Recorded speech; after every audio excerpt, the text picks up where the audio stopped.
सब्बपापस्स अकरणम् कुशलस्स उपसम्पदा सचित्त पर्योदपनम् एतं बुद्धानं शासनम्।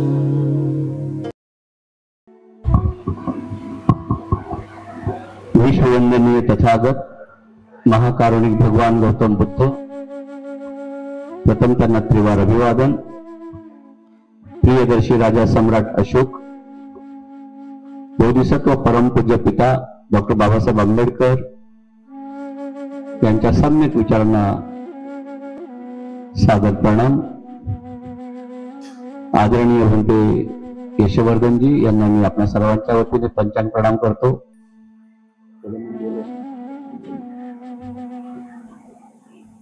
वर्षावासा निमित्त या ठिकाणी भंते यशवर्धन हे गडचिरोलीवरून इथे आलेले आहेत आणि आज भाद्रपद पौर्णिमेनिमित्त या ठिकाणी हा कार्यक्रमाचं आयोजन करण्यात आलेलं आहे। सदर कार्यक्रमासाठी आवर्जून उपस्थित आपल्या विभागातील गटप्रतिनिधी आदरणीय अशोकजी मोहिते साहेब, तसेच आदरणीय अशोक तांबे साहेब, आदरणीय सीतारामजी गमरे साहेब, हरिश्चंद्र पवार आणि आमचे नेहमी आम्हाला सहकार्य करणारे आदरणीय गणेशजी पवार, उपस्थित उपासक आणि उपासिका, गेली 2 दशकांपेक्षाही जास्त कालावधी झालेला आहे। डॉक्टर बाबासाहेब आंबेडकरांचं रायटिंग अँड स्पीचेस ही जी पुस्तकं आहेत ती महाराष्ट्र शासनाने प्रकाशित केलेली आहेत। त्याच्यामध्ये बाबासाहेबांनी आपलं सारं मनोगत काही भाषणांद्वारे व्यक्त केलं आहे। त्याच्यामध्ये एक गोष्ट त्यांनी आवर्जून नमूद केली आहे की माझ्या आयुष्याचे शेवटचे दिवस फक्त बौद्ध धर्माच्या प्रसारात आणि प्रचारात खर्च करायचे आहेत आणि 2 महिन्यानंतर बाबासाहेब निघून गेलेले आहेत। मग ती जबाबदारी प्रत्येकाने स्वीकारली पाहिजे, कारण तो आपण वारसा हक्क घेतलेला आहे। आज आपण खाऊन पिऊन आयुष्य आरामात जीवन जगत आहोत, ते फक्त आणि फक्त बाबासाहेबांच्यामुळे। एक कल्पना जरी केली की जर बाबासाहेब नसते तर आज आपण विहारही नसतं, बंदीही नसते आणि आपणही नसतो। म्हणून प्रत्येक ज्या वेळेला एक एक घास खातो आपण त्या वेळेला बाबासाहेबांचे ऋण हे लक्षात घेतले पाहिजे। श्वास घेतो तोही बाबासाहेबांच्याच मुळे आपण घेतो ह्याचंही भान ठेवलं पाहिजे। जर बाबासाहेब नसते ना देश स्वतंत्र जरी झाला असता तरी आपली काही आजची जी स्थिती आहे ती बिलकुल झाली नसती। किती मोठमोठे समाज सुधारक जर येऊन गेले असते तरी आपल्यामध्ये काही बदल झाला नसता। जी जाती व्यवस्था आहे ती तशीच्या तशी राहिली असती। म्हणून कित्येक जण म्हणतात की जे झालेल्या गोष्टी आहेत त्या परत परत कशाला त्या उगाच्या, आताचा आपण नवीन विचार करू। पण बाबासाहेब स्वतः म्हणतात जे इतिहास विसरतात ते इतिहास घडवू शकत नाहीत। म्हणून ह्या गोष्टी आपण आपल्या भावी पिढीलाही दाखवल्या पाहिजेत, सांगितल्या पाहिजेत की आपली अवस्था काय होती। आता एक थंगलान सिनेमा आलेला आहे, त्याच्यामध्ये तुम्ही बघा आपली अवस्था कशी होती। एकेकाळचे महार हे वतनदार राजे लोक होते आणि त्यांची अवस्था कुठल्या थराला आणून ठेवली गेली। म्हणून बाबासाहेब हे आपल्याला तेव्हाही बाबासाहेबांचे आदेश आणि आताही आपल्याला बाबासाहेबांचे आदेश हे शिरसावंत असलेच पाहिजेत। त्यांनी दिलेल्या 22 प्रतिज्ञा ह्याचं काटेकोरपणे पालन केलं पाहिजे।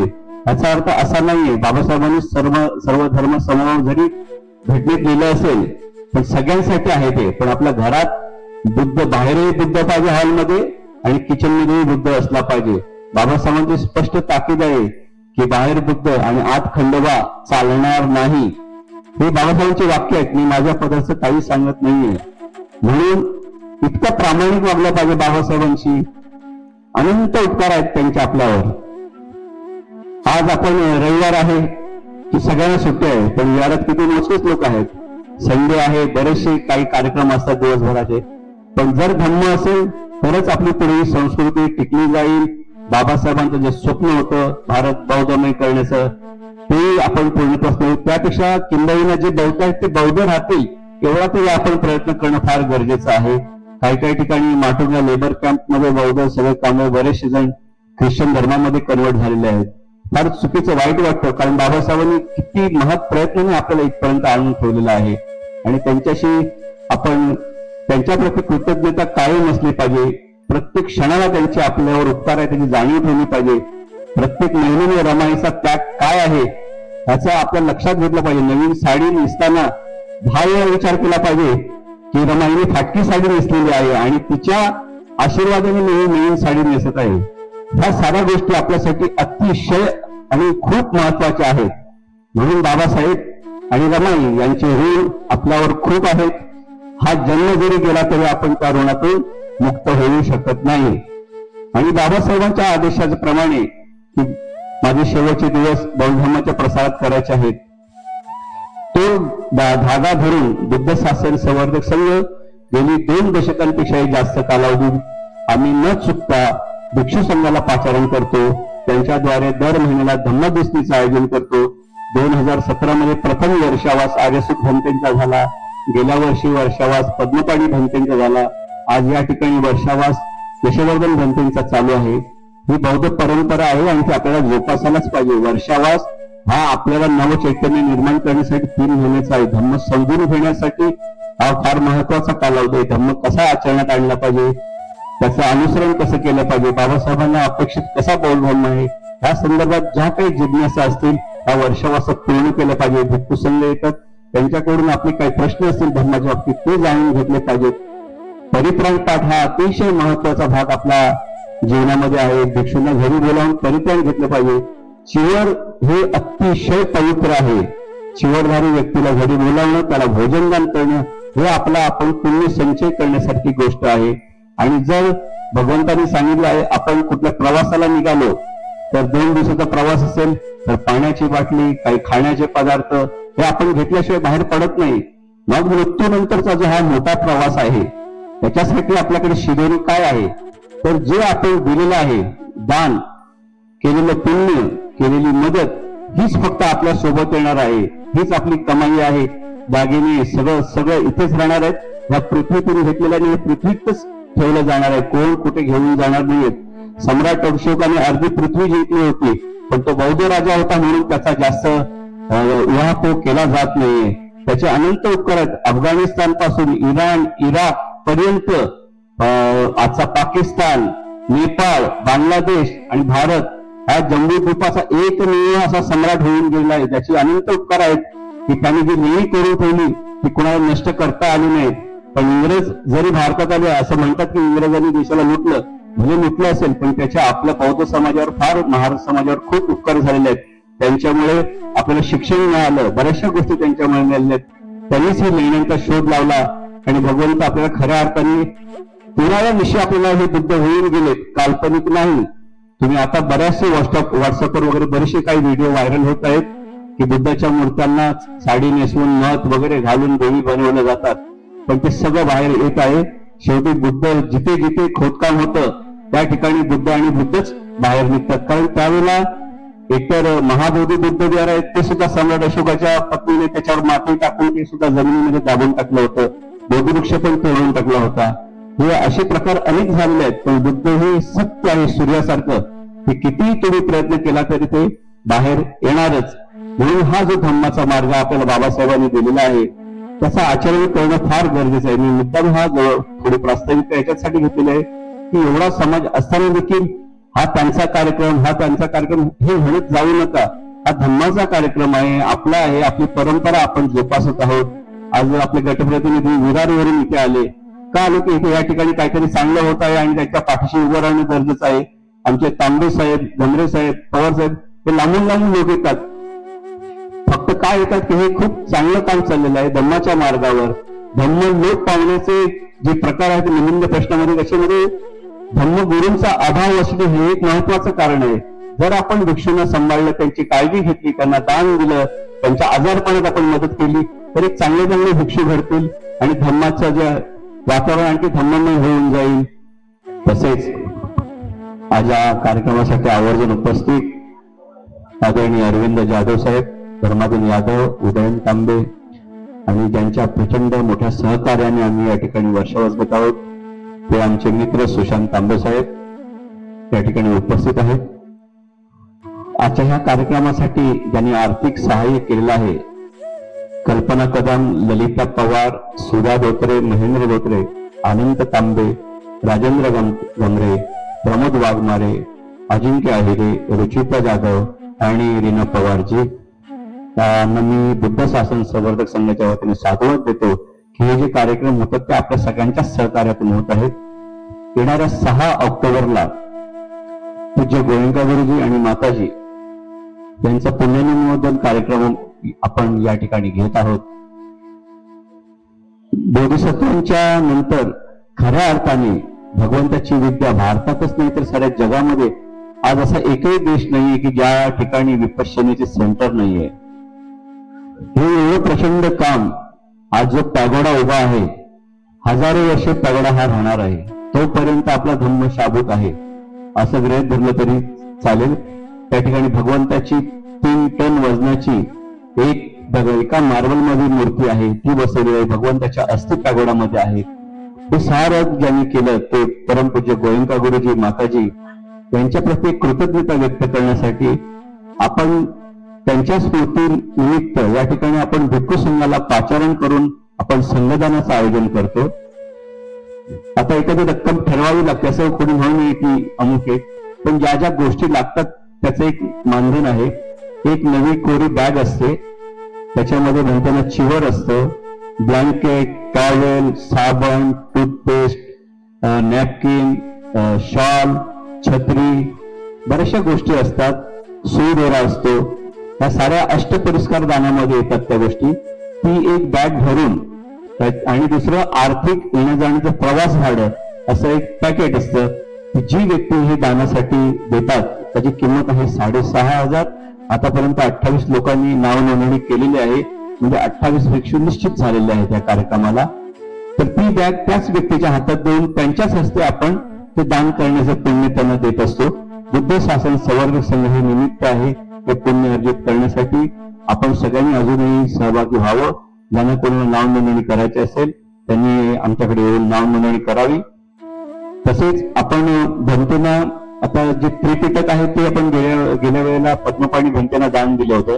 ही बरीचशी पुस्तकं असतात, पण गोयंका गुरुजींनी काय केलेलं आहे, सारं त्रिपिटक PDF मध्ये त्यांनी संवर्धन केलेलं आहे, म्हणजे सगळं कम्प्युटराइज करून ठेवलं आहे. प्रचंड मोठं काम केलंय गुरुजींनी धम्माच्या बाबतीत.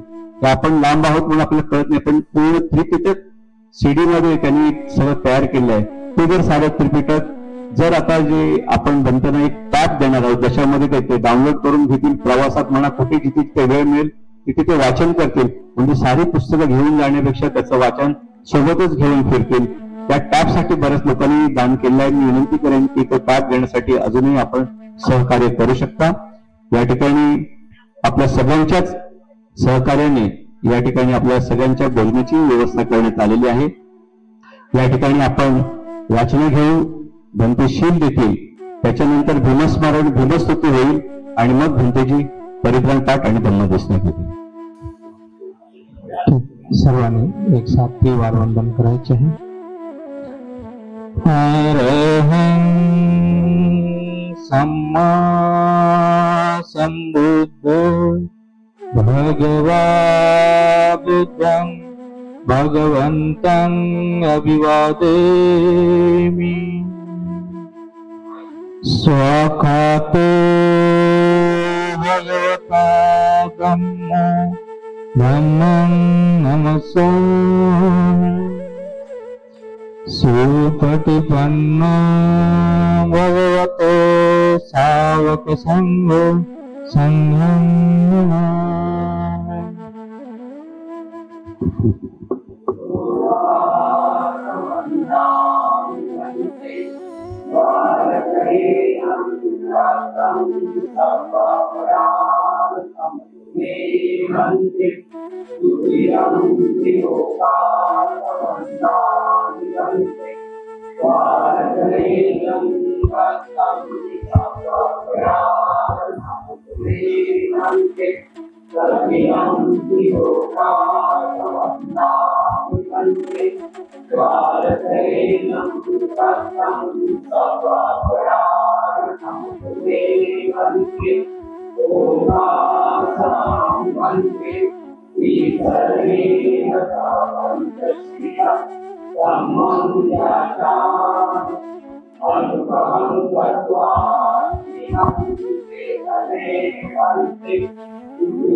यमहं वदामि तं वदेत् नमापुसे भगवते रहतो सम्मा सम्बुद्धसे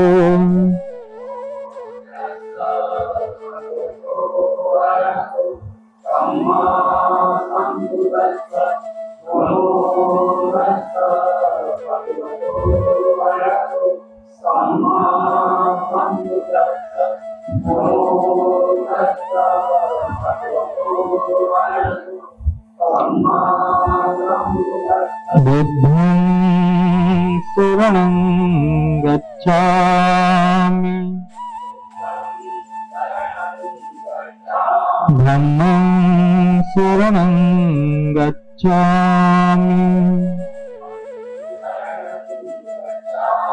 संघं शरणं गच्छामि द्वितीयंपि बुद्धं शरणं गच्छामि द्वितीयंपि धम्मं शरणं गच्छामि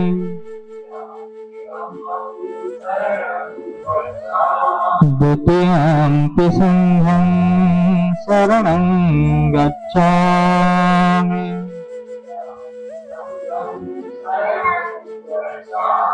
तृतीयंपि बुद्धं शरणं गच्छामि तृतीयंपि धम्मं शरणं गच्छामि तृतीयंपि संघं शरणं गच्छामि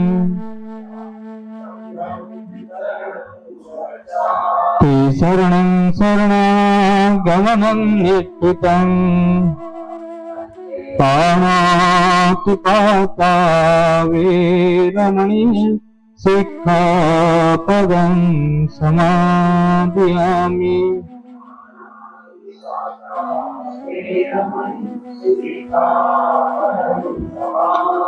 अदिन्नदाना वेरमणि सिक्खापदं समादयामि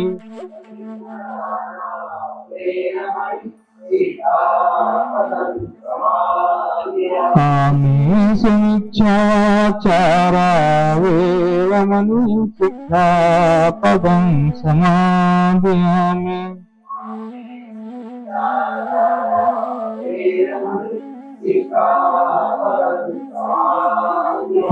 सावादा वेरमणि सिक्खापदं समादयामि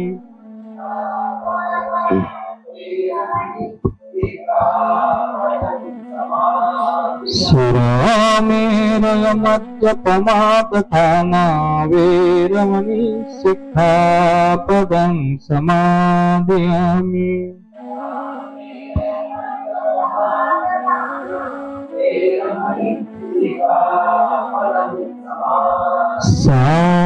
साधु साधु साधु ते सर्वेण सत्य पंचशीलं धम्मं साधुकं सुरकितं कृत्वा प्रमादेनं शीलं सम्पादेत।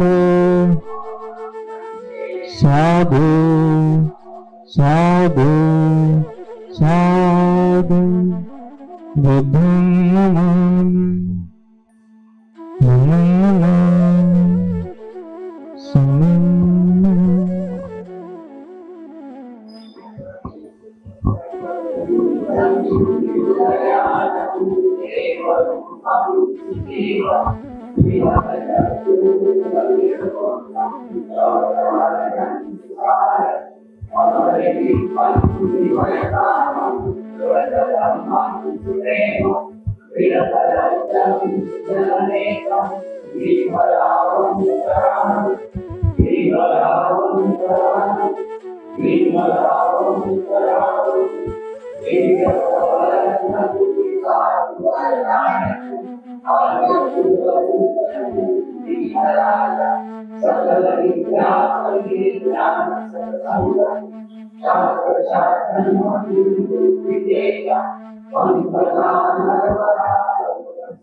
परित्राण याचे थोडा वेळ जास्त झालेला आहे म्हणून त्रिशरण पंचशील नंतरच आपण लगेच परित्राण सुरुवात करत आहोत।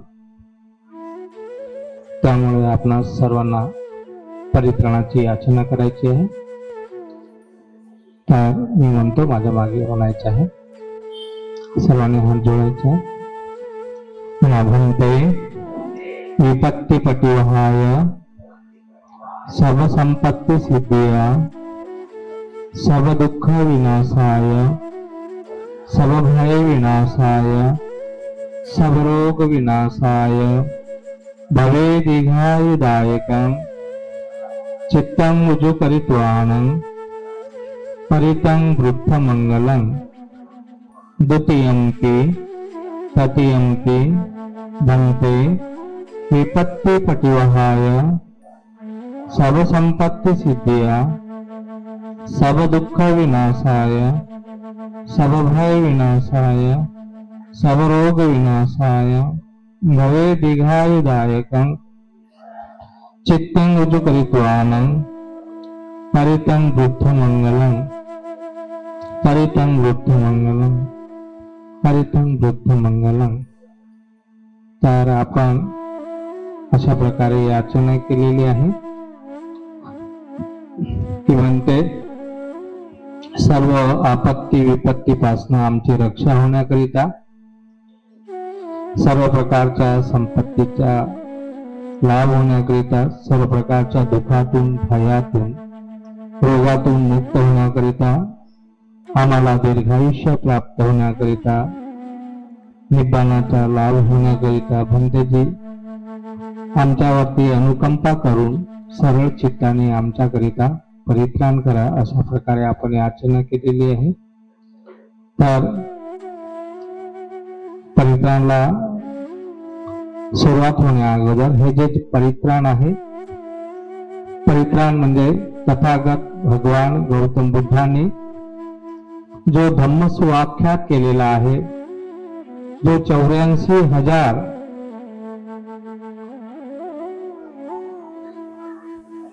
प्रवचन जे झालेले आहेत किंवा त्याला सूत्रपठण आपण असं म्हणतो किंवा धम्मदेशना म्हणतो,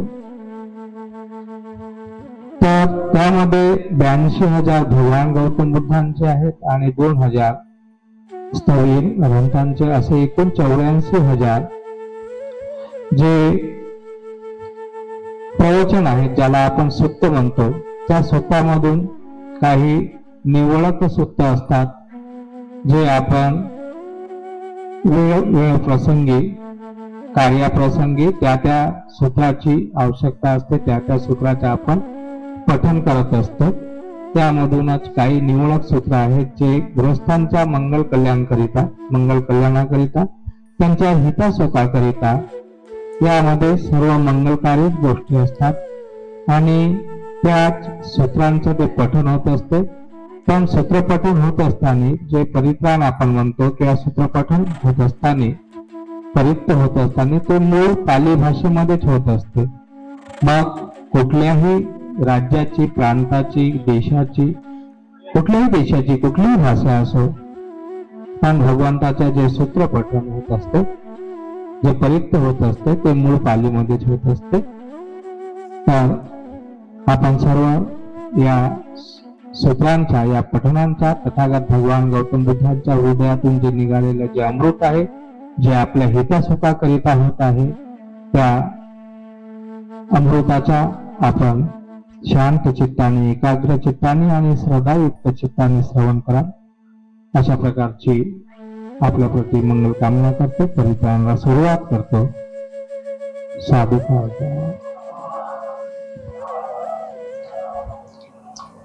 तुमच्या मनामध्ये आहे ना प्रसन्नता नाही.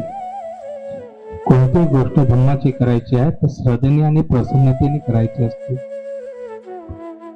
आम्ही जर 3 घंटेची असलो ना आणि साधुकार जर दिला ना बिना माईक ना, तर त्या बिल्डिंग मध्ये आवाज जाईल एवढा हृदयातून निघतो.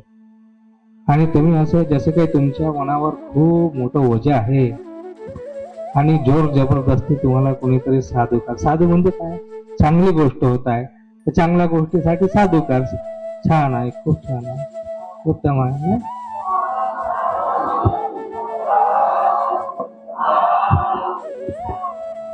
तर ठीक आहे. ज्यांनी ध्यान साधना केली असेल त्यांनी ध्यान साधना करत करायचं. ज्यांनी केली नसेल त्यांनी येणारा जाणारा जो शुद्ध स्वाभाविक जो श्वास आहे, जो आपला प्राणवायू आहे, त्याचा स्पर्श जाणत आणि ज्यांना हे जमत नसेल तर त्यांनी श्रद्धायुक्त चित्ताने, हे भगवंतांचे वचन आहे, या वचनावर माझी श्रद्धा आहे, या भावनेतून आपण परित्राण श्रवण करू.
Sambuddha समतो सम्मा संबुद्धोऽसे संता संत चित्तापि शरणं शरणायतलोकन्तरेवा ब्रह्मा ब्रह्मा च देवा गण गण गहना व्यावकाशोद्भकालं एते आयन्तु देवा वरकनकमये मेरुरादेव सन्तु सन्ते सन्तो सहेतु मुनिवरवचनं श्रोतुमग्रं समग्र सभ्येषु चक्रवाणेषु यपादेवा च ब्रह्मणो यन्मे कथं तेयं सर्वसम्पत्तिसाधकं सभ्येतं मोदित्वा समग्रा शासने रता समादरयितावन्तु आरक्तासु विशेषतो शासनस्य लोकश्च विभवतु सर्वदा शासनं च लोकं च देवा रक्षन्तु सर्वदा सद्भवन्तु सुखी सर्वे परिवारे यतन अनिगासु मनावन्तु सर्वे विज्ञातिभिः राजतो वा चोरतो वा मनुष्यतो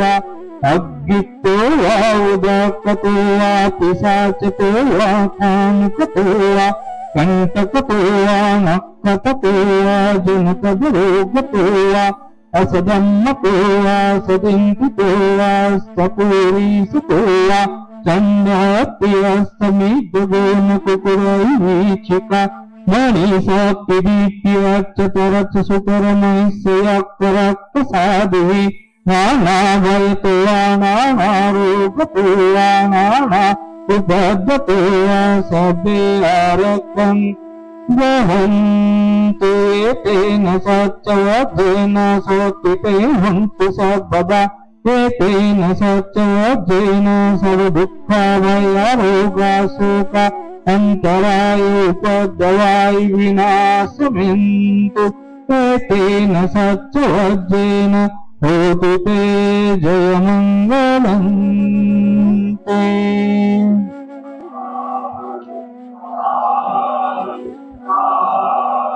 नमो तस्य भगवतो अरहतो सम्मा सम्बुद्धस्स नमो तस्य भगवतो अरहतो सम्मा सम्बुद्धस्स नमो तस्य भगवतो अरहतो सम्मा सम्बुद्धस्स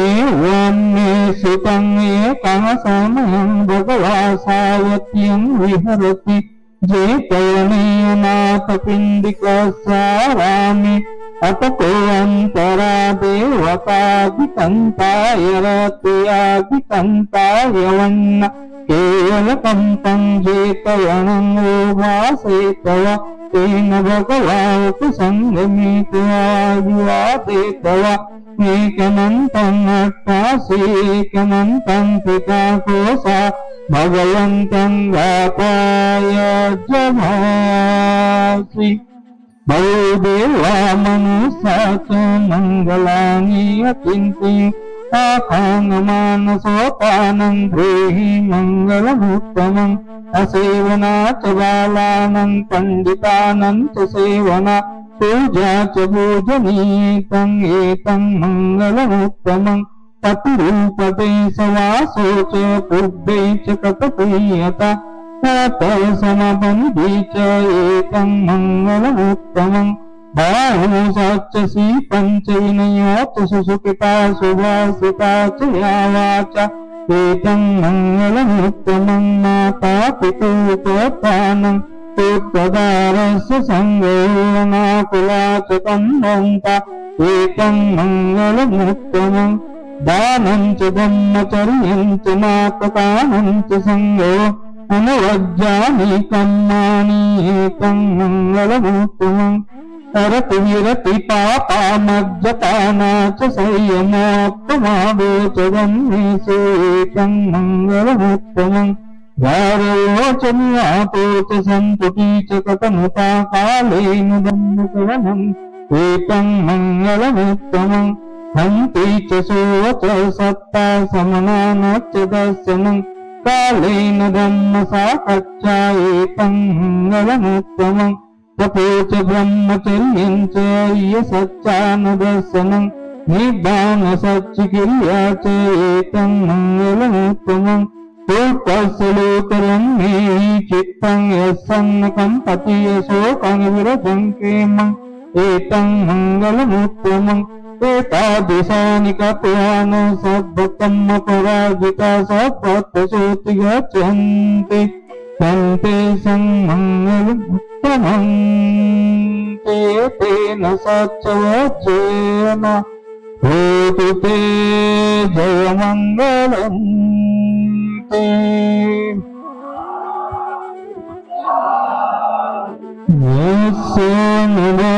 यस्यनुभावतोयकानि वदस्यन्ति भीषणं चेवानियन्तो रतन्दियो मतन्दितो सुखसुप्रतिसुतो च पापकिञ्चन पश्यति यो मादिगुणपेतं परितं तं वनामहे करणीयमात्तकुशलेन यन्तं सन्तं पदं अभिसमे च सकोजो च सुजो च सोतो च समुधनकुमानि सन्तोषको च सुवरो च पकिच्चो च सल्लौकलोतो सन्तेन्द्रियो च निपको च भगवद्भो कुलेषु ननुगीद न च पूर्वं समाचरे किञ्चिन्न विन्यो परे उपदेयु सुखिनो केमिनोऽन्तु सर्वे सत्ता भवन्तु सुखितः ये केचिपानभूतति प्रसावातावरायानरशेष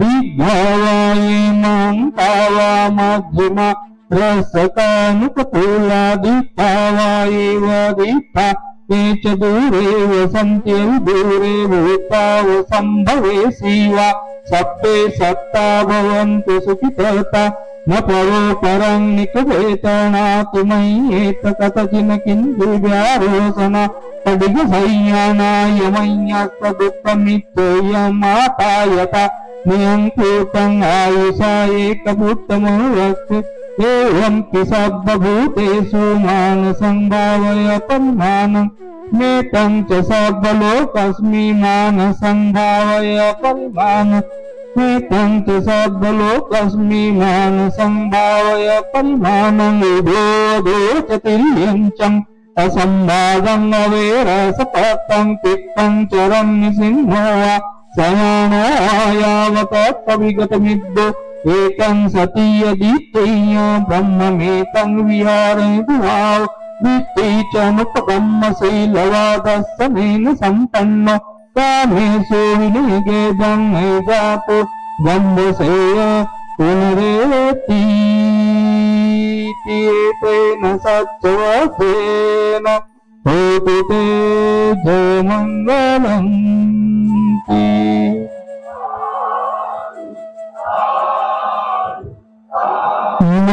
कारुणिको नातो हिताय सद्वपानिनं पूरे त्वा पारमी पत्तो सम्बोधिमुत्तमम् तेन सच्चवज्रेन होतु मे जयमङ्गलम् जयन्तो बोधियामुले सत्याननन्दिवर्धनो येऽङ्कुयं जयहोतु जयसु जयमङ्गलं सक्कतया बुद्धरतनं ओषधम् उत्तमं वरम् हितं देवमनुष्यान् बुद्धतेजेन सोत्तिना न सन्तु पद्मवा सर्वे दुःखा उपशमिन्तु ते सक्कत्वा धम्मरतनं ओषधम् उत्तमं वरम् परिवाहुपशमनं धम्मतेजेन सोत्तिना न सन्तु पद्मवा सर्वे भूया उपशमिन्तु ते सक्कत्वा सङ्गरतनं ओषधम् उत्तमं वरम् आहुनेयो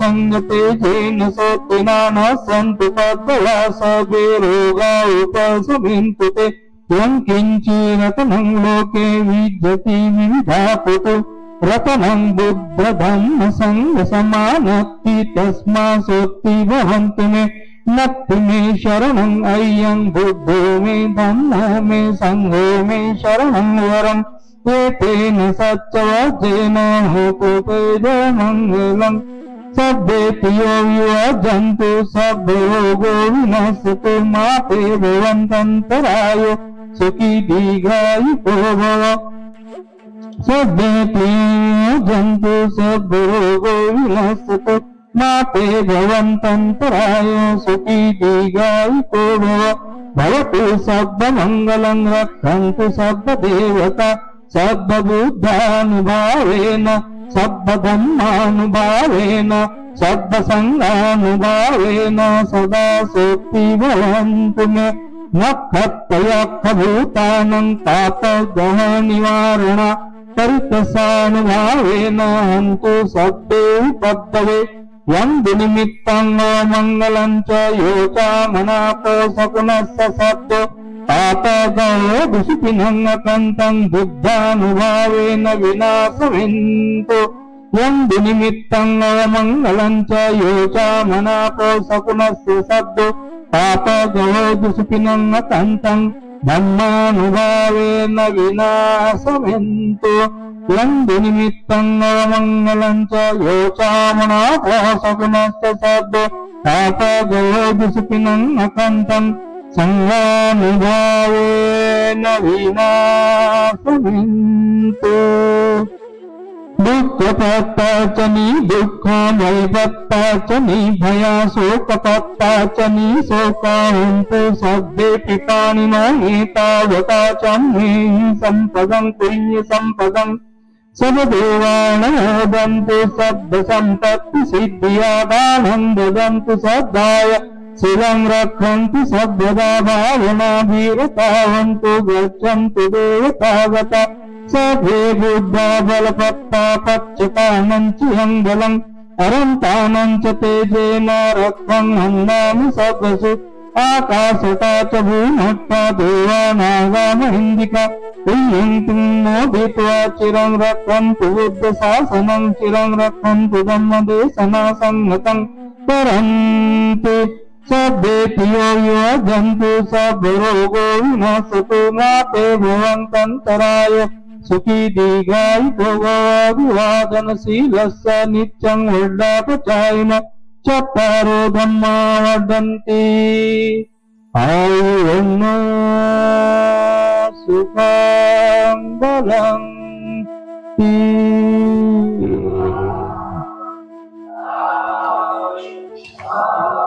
मंगल सुख सर्वांचे मंगल सर्वांचे कल्याण सर्वांचे स्वस्थ मुक्ती वंदन करा तीनदा बुद्धं नमामि धम्मं नमामि संघं नमामि थोडीशी मंगल मैत्री करून घेऊया सबका मंगल सबका मंगल सबका मंगल होय रे तेरा मंगल तेरा मंगल तेरा मंगल होय रे सबका मंगल सबका मंगल सबका मंगल होय रे द्वेषोर द्वेष सभी जीव का मंगल होय रे जल के तल के और गगन के रानी सुखिया होय रे दसो दिशाओं के सब प्राणी दसो दिशाओं के सब प्राणी मंगललाभी होय रे निर्भया निर्भय बने सभी निर्भया निर्भय बने सभी सभी निरामय होय रे सबका मंगल मंगल, सबका मंगल, सबका मंगल हो। दूर दूरी भावना,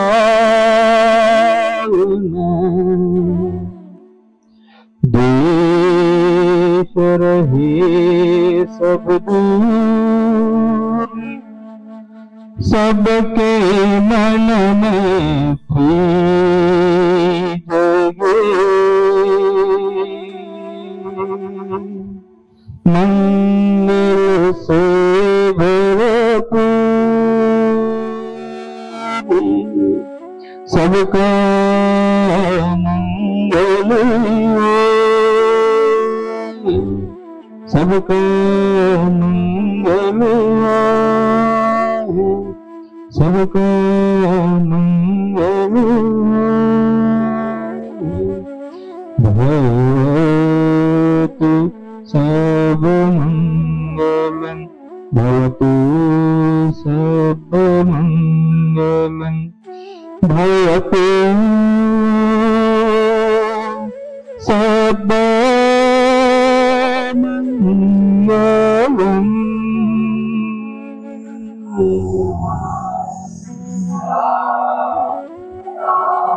मंगल हो कल्याण, सर्वांचे मंगल, सर्वांचे कल्याण, सर्वांचे स्वस्त मृत्यू, सुखी हो, सुखी हो, सुखी हो।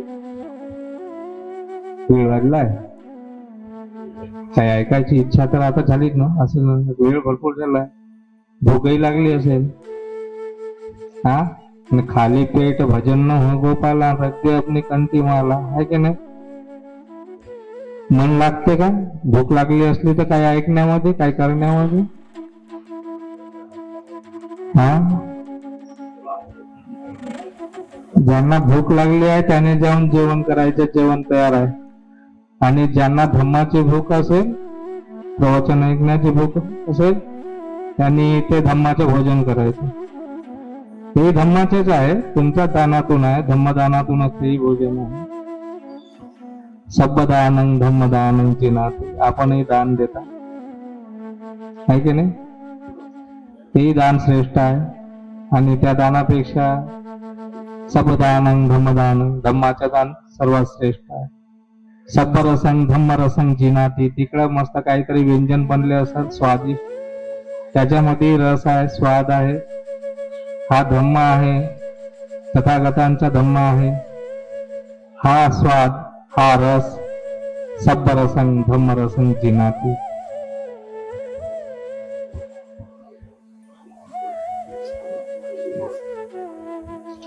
तर कोणता रस घ्यायचा? धम्माचा रस घ्यायचा. धम्माचा रस घेण्यासाठी काय लागते? हा हा, श्रद्धा लागते. बरोबर बोलले, श्रद्धा लागते. आणि काहीतरी सांगण्यासाठी नाही का, मला गळा लागते, थोडा गळा सुकला, थोडं पाणी पितो.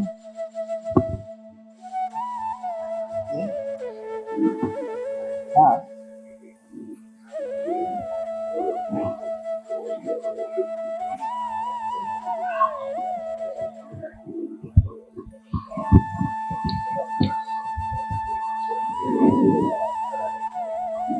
नमो तस्सै भगवते अरहतो सम्मा सम्बुद्धस्स. नमो तस्सै भगवते अरहतो सम्मा सम्बुद्धस्स. नमो तस्सै भगवते अरहतो सम्मा सम्बुद्धस्स. महाकारुणिक तथागत भगवान गौतम बुद्ध, तथागतांचा सद्धम्म, तथागतांचा विशुद्ध असा श्रावक संघ, या तिन्ही रत्नांना त्रिवार वंदन. विश्वरत्न परमपूज्य बोधिसत्व डॉक्टर बाबासाहेब आंबेडकर यांच्या विचारांना हे त्रिवार अभिवादन. इथे वर्षावासाच्या निमित्ताने उपस्थित सर्व उपासक, उपासिका, बालबालिका सर्वांच्या प्रति मंगल मैत्री, मंगल कामना.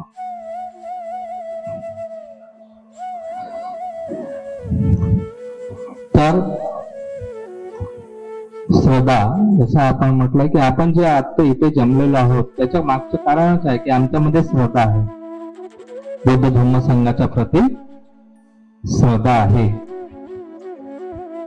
आणि श्रद्धा आहे म्हणूनच आपण सकाळपासून इथे बसलेलो आहोत.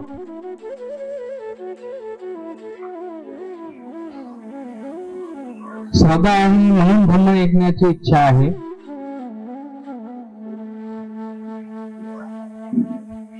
तर श्रद्धा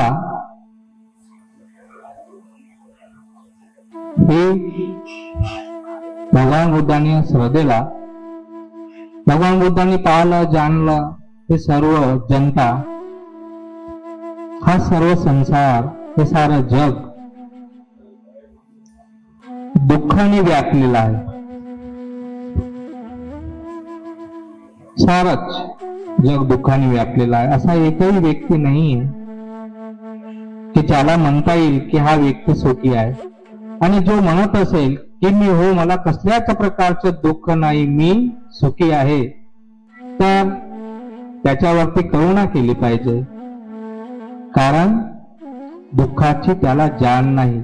दुःखाची जाण याकरिता नाही कारण की दुःखाबद्दलचं जे अज्ञान आहे, त्या अज्ञानावस्थो मी सुखी आहे, मला कसल्याच प्रकारचं दुःख नाही, असं म्हणणारं या जगात भरपूर आहेत. एकच व्यक्ती सुखी होऊ शकते, तो आहे तथागत सम्यक संबुद्ध. आणि तथागतांनी सम्यक संबुद्धांनी सांगितलेला जो मार्ग आहे, त्या मार्गावर जे चालतात, त्या मार्गाला पूर्ण करतात, ते दुःखमुक्त होऊ शकतात. आपण जर असं म्हटलं की नाही आम्ही सुखी आहे, धन संपत्ती सर्व ऐश्वर्य आहे, आम्हाला कसल्याच प्रकारचं दुःख नाही, तर ही त्याची मिथ्या दृष्टी असते. आणि म्हणून आपल्याला भगवान बुद्धांच्या या सांगितलेल्या मार्गाने चालायचे आहे, तर बुद्ध धम्माने संघावर श्रद्धा असली पाहिजे. कारण की श्रद्धा, भगवान बुद्धांनी श्रद्धेला नाव म्हटलं गेलं आहे. भव सागर पार करायचे असेल तर माणसाजवळ श्रद्धेची नाव असली पाहिजे. जर श्रद्धा असेल तरच हा दुःख चक्र, हा भवचक्र, हा भवसागर पार करता येते. अन्यथा अनेक जाती संसारन संघाविसंग आणि विसंग होऊन राहते.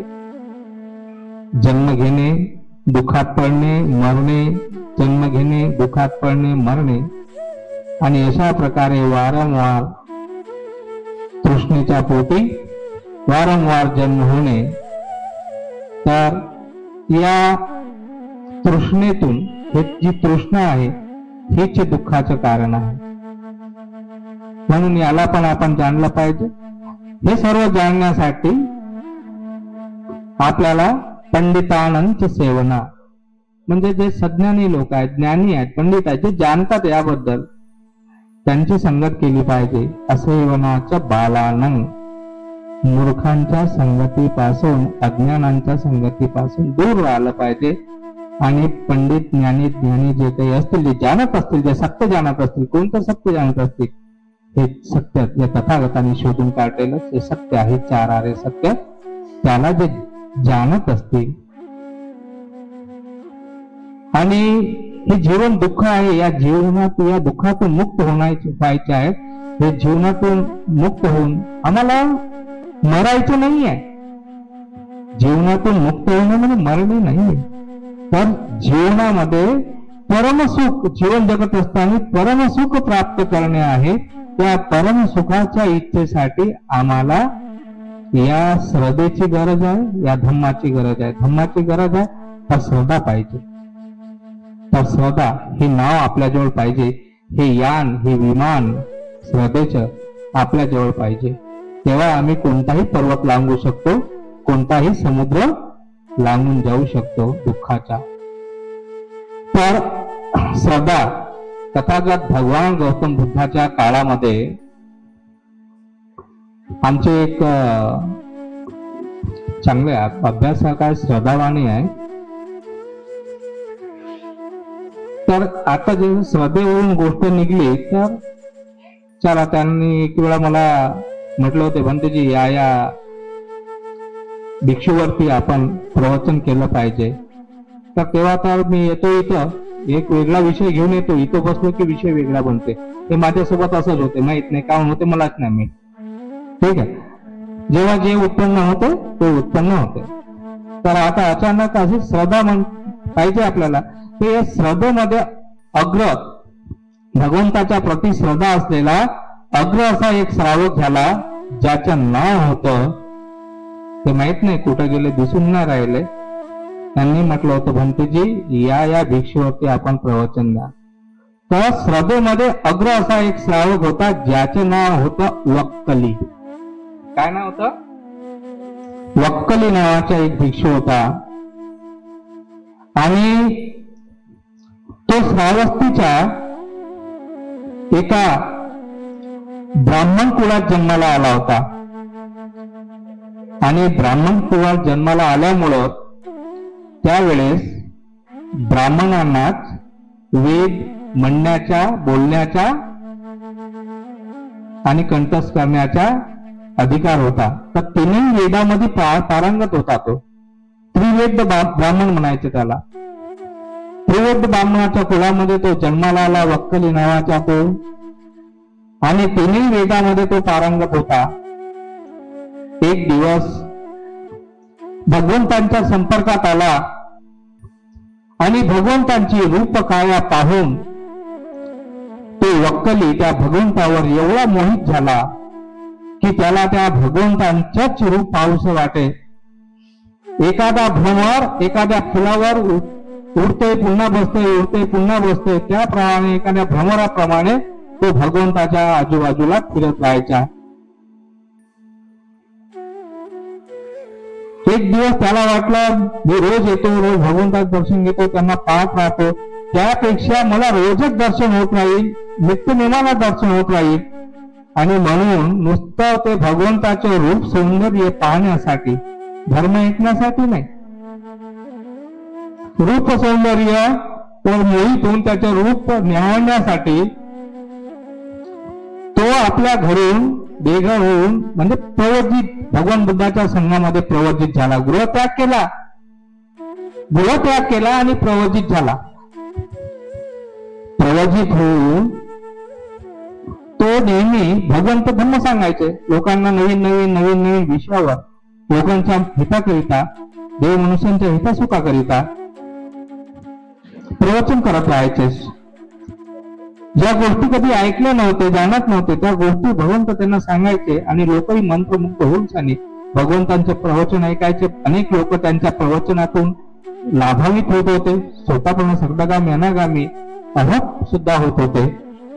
पण हा वक्कली मात्र याला प्रवचनाशी काय घेणं देणं नाही. भगवंत काय सांगत आहेत तिकडं त्याचं कधी लक्ष राहत नव्हतं. कधी त्याच्या डोळ्यावर मन टिकत होतं, कधी नाकावर मन टिकत होतं, कधी ओठावर मन टिकत होतं, कधी केसावर, कधी माथ्यावर, कधी त्याच्या भरदार छातीवर, कधी त्यांच्या बाहुकडे. तो नेमाने नुसतं भगवंताला असा मिळत होता की त्यांचा अंग प्रत्यंग जातो, एवढा तो त्याच्या दिवाणा झाला होता. एक दिवस भगवंताच्या तर लक्षात आला, पण भगवंताला वाटलं हा बिचारा नुसतं माझं रूप सौंदर्य पाहत आहे, पण माझ्यामध्ये जे सर्वात जे सुंदर वस्तू आहे, जो धम्म आहे, त्याला तो पाहत नाही. म्हणून एकदा भगवंत प्रेमाने त्याला दाटतात. ते वक्कली पाहतो आहे. काय पाहतो तू? या शरीरामध्ये, या शरीरात काही नाही रे, तुला मला पाहायचंच आहे का? तर खऱ्या अर्थानं कसं पाहायचं मी तुला सांगतो. हे बघा, इथे जो माझा श्रावक संघ आहे, अनेक लोक येतात, पाहतात, अनेक लोक त्या धम्मातून लाभान्वित होत आहेत, सुखी होत आहेत, दुःखमुक्त होत आहेत. तू पण होण्याचा प्रयत्न कर. यम पश्यते सो धम्म पश्यती, यो धम्म पश्यते सोम पश्यती. अरे मला पाहायचं असेल तर माझ्यामध्ये जो समावलेला जो धम्म आहे ना, त्याला बघ. आणि जेव्हा तू धम्माला पाहशील ना, तेव्हा खऱ्या अर्थानं तुला माझे दर्शन होईल. वरना हे काय पाहते? शरीर हे चामड्याने ढाकलेलं आहे. जेवढं तुझं शरीर आतून घाणीनं लिप्त आहे, तेवढंच माझेही शरीर लिप्त आहे. आणि संपूर्ण शरीर नश्वर आहे, नाश पावणार आहे.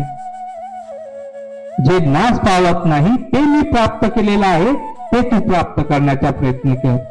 आणि अशी प्रेमाची फटकार त्या वक्कलीला प्रेमाने फटकार दिली. वक्कली भगवंताच्या त्या फटकारीला की काय आपणही भगवंतांच्या आतमधला जो सर्वात सुंदर जो धर्म आहे, खऱ्या अर्थाने मला भगवंताला पाहायचे आहे, त्याची सुंदरता पाहायची आहे, तर मला त्याच्या धर्मालाही जाणावं लागेल. आणि अशा प्रकारे तो भगवंताने सांगितलेल्या धर्म मार्गावरती प्रयत्न करायला लागला. प्रयत्न करता करता बराच काही जाणत होता, तो प्रयत्नही करत होता. असं करता करता एक दिवस तो खूप आजारी पडला. बरेच वर्ष राहिला, पण अजून अरहत्व काही प्राप्त केलं नव्हतं. अजून अनेक अनुशय क्लेश बाकी असतील आणि त्यामुळे तो काही अरहत्व झाला नव्हता. एक दिवस खूप आजारी पडला. एवढा असक्त झाला की तो आता खाटेवरून सुद्धा त्याला उठणं होत नव्हतं. एवढं सुद्धा त्याच्यामध्ये बळ राहिलेलं नव्हतं. तेव्हा त्याने तो एका कुंभाराच्या खोलीमध्ये राहत होता. तेव्हा त्यांनी एका उपासकाला भगवंताकडे पाठवलं आणि भगवंताला मी भगवंतापर्यंत जाऊ शकत नाही, जर होत असेल तर भगवंताला माझ्याकडून विनंती कर आणि भगवंताला माझ्यासाठी इथपर्यंत बोलवण्याची. आणि तशा प्रकारे तो उपासक गेला. उपासकाने त्या वक्कलीच्या प्रकृतीबद्दल सांगितलं. भगवंत त्याला भेटायला आले. तेव्हा तो वक्कली खाटेवरून उठायला करत होता, पण त्याच्यामध्ये शक्तीच नव्हती. भगवंताने म्हटलं तिथेच पळून राहा, तसाच पळून राहा, तिथे आसन हातरलेलं आहे, मी इथे बसील. तेव्हा भगवंत तिथे आसनस्थ झाले आणि वक्कलीला विचारलं की वक्कली, तुला बरं का आहे ना? त्रास वाढत आहे का? खूप त्रास होत आहे की त्रास कमी होत आहे? तो म्हणत होता. वक्कली म्हणाला, भगवान, त्रास कमी होण्याची लक्षणे दिसत नाही, त्रास खूप वाढत आहे. आणि भगवंताने त्याला म्हटलं, हा त्रास कशामुळे वाढत आहे? भगवंता माहित नाही, पण त्रास वाढत आहे. तेव्हा भगवंत म्हणतात, तुझ्या मनामध्ये काही पश्चाताप आहे का? कसल्या प्रकारची कोणती शंका आहे का? तर तो म्हणते, भगवंता, नाही, माझ्या मनामध्ये कसल्याच प्रकारची शंका किंवा माझ्या मनामध्ये कसल्याच प्रकारचा पश्चाताप नाही. मग तुझी काही इच्छा आहे का? भगवंता, हो, माझी एक इच्छा होती. तर भगवंता म्हणाले, काय तुझी इच्छा होती? की भगवंता, एकदा तुमच्या दर्शनाला यावं, तुमचं दर्शन घ्यावं, तुमचं रूप पाहावं. भगवंत पुन्हा त्याला तेच म्हणतात, वक्कली, हे शरीर नश्वर आहे, घाणीनं भरलेलं आहे, नाश पावणार आहे. आता मी आलो आहे, बघ, मी काही सांगतो आहे, ऐक. तुझी काय ऐकायची इच्छा आहे का?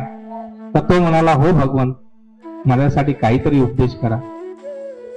तेव्हा भगवंत त्याला म्हणाले, वक्कली, एक सांगतोय. काय म्हणाले? भगवंताने काय सांगितलं? हे जे 3.5 हाताची काया आहे, हे नाम आणि रूप आहे, शरीर आणि जे चित्त आहे, जे एक दुसऱ्यासोबत संलग्न आहेत.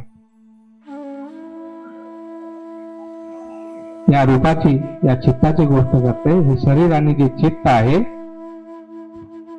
तर हे रूप आणि चित्ताचे जे 4 स्कंद आहेत, हे रूपही अनित्य आहे, हे बदलणार आहे. आणि या रूपासोबत जे चित्ताचे जे 4 खंड आहेत, वेदना, संज्ञा, संस्कार, विज्ञान, हेही अनित्य आहे. या अनित्याला जानत या शरीर रूपाला पहा. चित्त आणि शरीराला पहा. कशा आधारे बघायला सांगितलं भगवंतानी? अनित्याच्या आधारावर. हा अनित्य बोध जागा का? अनित्य बोधाने पहा. सर्व अनित्य आहे, बदलणार आहे, हे बदलत आहे, हे बदलत आहे. काही स्थायी नाही, काही नित्य नाही. आणि बस एवढा उपदेश त्यांनी केला वक्कलीला. आणि भगवंत त्याला आशीर्वाद देत तिथे तिथून रुद्रकूट पर्वतावर निघून गेले. त्यावेळेस तो राजगुरामध्ये राहत होता, त्या कुंभाराच्या इथे. भगवंत तिथून रुद्रकूट पर्वतावर निघून गेले. तेव्हा वक्कलीने 4 उपासकांना जवळ बोलवलं आणि त्यांनी म्हटलं, काही वेळाने त्यांनी म्हटलं की मला जिथे इसिगल नावाचं पर्वत आहे, जिथे ती काळ शिला आहे, ही माझी बाज घ्या आणि ही बाज तिथे घेऊन चला. मला गावात मरायचं नाही, मला घरात मरायचं नाही, मला तिथे घेऊन चला. आणि म्हणून ते 4 लोक त्याला त्या इसिगल पर्वताच्या पायथ्याशी जिथे कालशिला होती तिथे नेऊन त्यांची खाट ठेवली. आणि जेव्हा भगवंत त्याला सांगून गेले तर तेव्हा त्यांनी त्या अनित्य बोध एवढा पुष्ट केला की अनित्य बोध पाहता पाहता पाहता पाहता त्याच्यामध्ये नित्य उत्पन्न झालं, शाश्वत उत्पन्न झालं, ध्रुव उत्पन्न झालं. तो अर्थ प्राप्त केला. तेव्हा जेव्हा 4 लोक त्याला त्या शिलाजवळ घेऊन गेले, ठीक आहे आता तुम्ही जाऊ शकता, मी इथेच मरेल. आणि असं म्हणून त्यांनी आपल्या जवळचं शस्त्र काढलं आणि स्वतःच्या शस्त्राने स्वतःचा गळा कापला आणि तिथे त्याचा देहांत झाला. देहांत झाल्यावर भगवंताला कळलं, भिक्षूंद्वारे भगवंताला कळलं, भगवंत गेले, भिक्षू गेले. त्यावेळेस सर्वांना माहित होतं की वक्कली फक्त रूप मधु पित असते भगवंताचं, धम्माशी काय घेणं देणं नाही. भिक्षूंना, बऱ्याचशा भिक्षूंनाही माहित होतं, म्हणून त्यांना माहित होता की याची काय गती झाली असेल, म्हणून भगवंताला विचारतात. पण सर्वांना माहित होता हा काही अनंत झालेला नाही. तेव्हा भगवंताला ते भिक्षू विचारतात, भगवंता यांची काय गती झाली. एक तर तुम्ही सांगत होते, आम्ही अनेकदा ऐकलं की जो स्वयं आत्महत्या करते तो सरळ नरकामध्ये जाते किंवा त्याला पुन्हाच मनुष्य जन्म मिळत नाही. लक्षात घ्या हे एक गोष्ट. भगवंताने जे जे लोक आत्महत्या करतात ना त्यांना पुन्हाच कधी मनुष्य जन्म मिळत नाही. तर भगवंत सांगायचे, तर त्यांनी ऐकलेली होती ही गोष्ट. तर ते विचारतात भगवंताला, तो पडलेला आहे असा, आणि भगवंताला विचारतात याची काय गती झालेली आहे की यांनी काय आत्महत्या केलेली आहे. तेव्हा भगवंत त्या ठिकाणी असं आहे ना, तुम्ही कधी हिवाळ्याच्या दिवसामध्ये तिकडे उत्तराखंड मध्ये वगैरे फिरायला गेले असाल, कोहरे पडतात सकाळी संध्याकाळी. तर त्यावेळेस दुपारच्या वेळेस ज्या क्षणात तो मेला होता आणि भगवंत तिथे होते त्यावेळेस तो तिथं कोहरा म्हणजे असं काळे कुठे असं नाही का धुके असतात, ते हे कशामुळे पडले आहेत.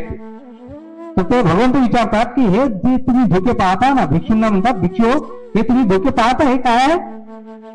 म्हणतात भगवंत नाही आम्ही नाही जाणार, आपणच सांगावं.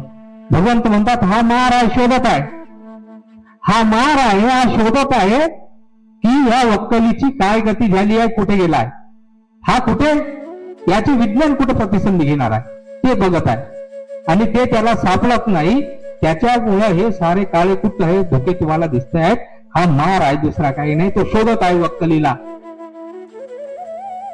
तेव्हा भगवंत सांगतात की हा वक्कली आता अरंत झाला आणि हा मार मूर्ख त्याला शोधत आहे, त्याचे विज्ञान शोधत आहे की कुठे प्रतिसंधी घेणार आहे.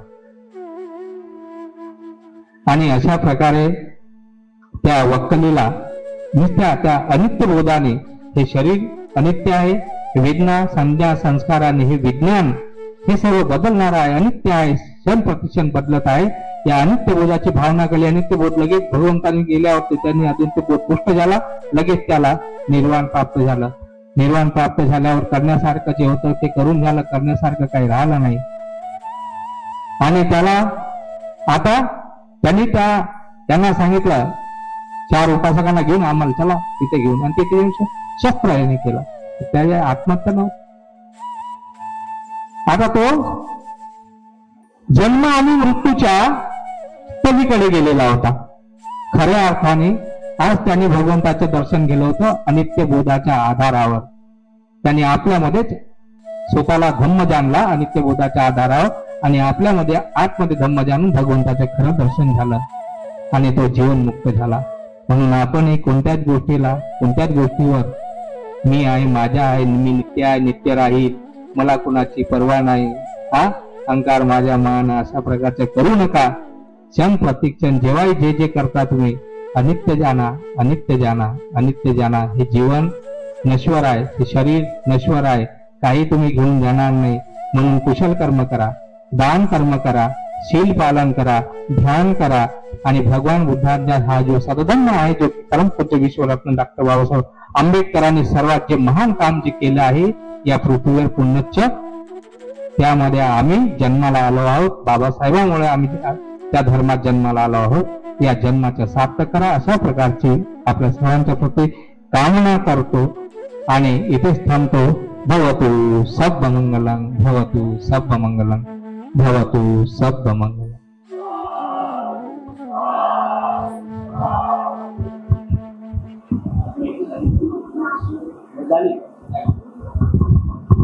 या ठिकाणी एका आवाजात 3 वेळा जोरदार साधुकार द्या भंतेच्या धम्मदिस्तीसाठी. आणि एक महत्वाचं, हा त्याग आहे, हे चिवर घेतलेला आहे, सार त्याग केलाय आपल्यासाठी.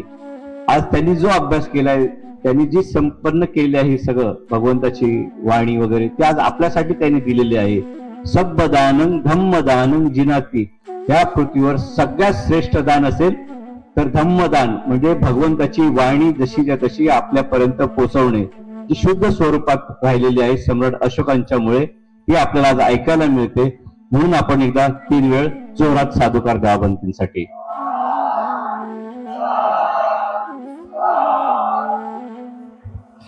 भगवंतांनी सांगितलेलं आहे, जो व्यक्ती धम्माचं आचरण करतो, जो धम्म मार्गावर आरूढ आहे, जो ध्यान करतो, तो माझ्यापासून हजारो मैल जरी दूर असेल तरी त्याला मी पाहतो आणि तो मला पाहतो.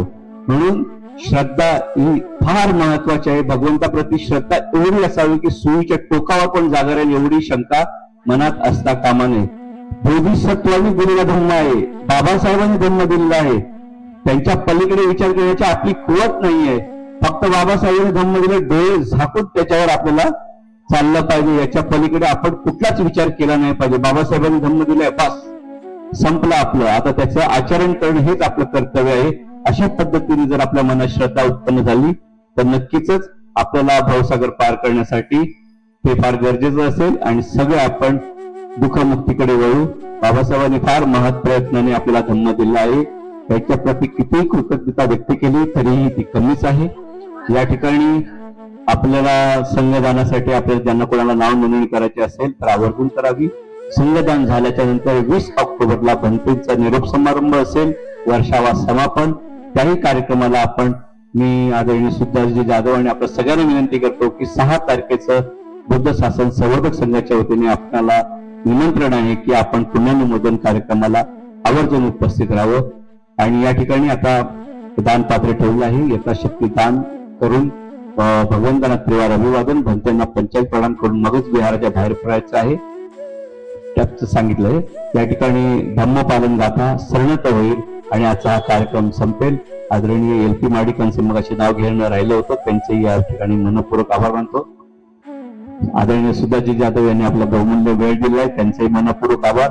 आणि आपल्या सर्वांनी आपल्या आयुष्याचा हा 2 तासाचा जो कालावधी दिलेला आहे, ते असीम पुण्य आपण संपादन केलेलं आहे स्वतःसाठी. त्यासाठी आपण उपस्थित राहिलात, मी आपले सर्वांचे मनपूर्वक आभार मानतो. या ठिकाणी धम्मपालन गाथा सरणत होईल आणि हा कार्यक्रम संपेल.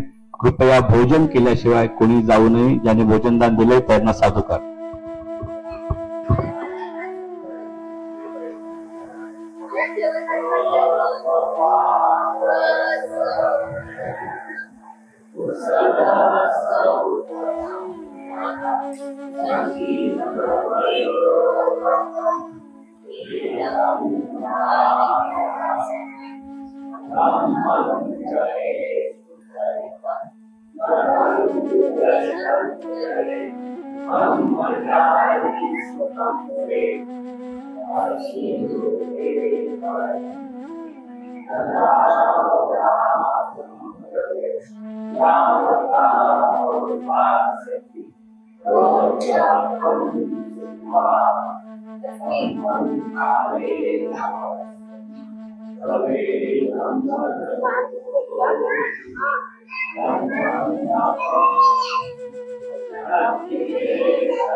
अहं वंदामि सर्वदा.